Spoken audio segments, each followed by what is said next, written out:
ابو ہریرہ رضی اللہ عنہ سے روایت ہے، وہ بیان کرتے ہیں رسول اللہ صلی اللہ علیہ وسلم نے فرمایا 7 انسان ہیں جن کو اللہ تعالیٰ اپنے سائے میں جگہ عنایت فرمائیں گے جس روز اللہ کے سائے کے علاوہ دوسرا کوئی سایہ نہ ہوگا۔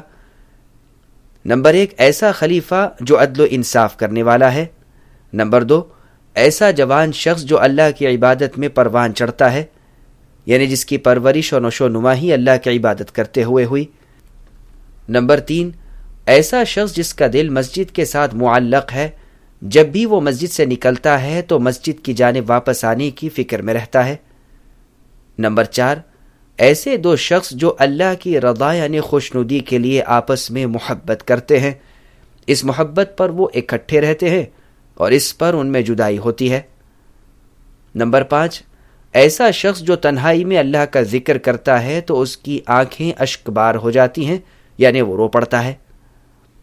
نمبر 6، وہ شخص جس کو خاندانی حسین عورت نے گناہ کی دعوت دی، اس نے جواب دیا کہ مجھے اللہ کا خوف دامنگیر ہے۔